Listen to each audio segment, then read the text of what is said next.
வேதம் உருவானது அவர் பேசுனதுனால தான். நம்முடைய தேவனை பாருங்க, பேசுகிற தேவன்.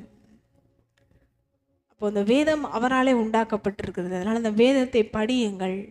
அவருடைய வார்த்தையினால் உண்டாக்கப்பட்டிருக்கிறது. அவர் பேசுனதுனால உண்டாக்கப்பட்டது. அந்த வேதத்தில் இருக்கிற வார்த்தைக்கு மதிப்பு கொடுங்கள், மரியாதை கொடுங்கள்.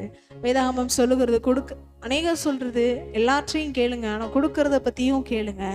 கொடுக்க வேண்டும் என்றும் வேதாகமம் சொல்லுகிறது. அதனால் கொடுக்க வேண்டும் அப்படின்ற வார்த்தையும் கேளுங்க. கடவுளிடத்துல கொடுங்க, கடவுளுடைய ராஜ்யத்தை கட்டுங்கள்.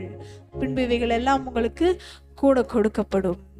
கொடுங்கள், உங்களுக்கு கூட கொடுக்கப்படும் என்ற வார்த்தையும் வேதாகமத்தில் இருக்கிறது. அதற்கேற்றது போல கொடுங்கள். மன விருப்பத்தின்படி கொடுங்க, மனதில் உற்சாகத்தோடு கொடுங்க, கடவுள் மீது இருக்கிற அன்போடு கொடுங்கள். அந்த வேதாகமம் அவர் பேசின வார்த்தையினால உருவாக்கப்பட்டது. நாமும் அவர் பேசின வார்த்தையினால உருவாக்கப்பட்டோம். அவருடைய மூச்சு காற்றாய் இருக்கிறோம். அதனால கொடுங்க, அவருக்கென்று மரியாதை கொடுங்க, அந்த வேதத்தை மதியுங்கள். கர்த்தர் உங்களை ஆசீர்வதிப்பார்.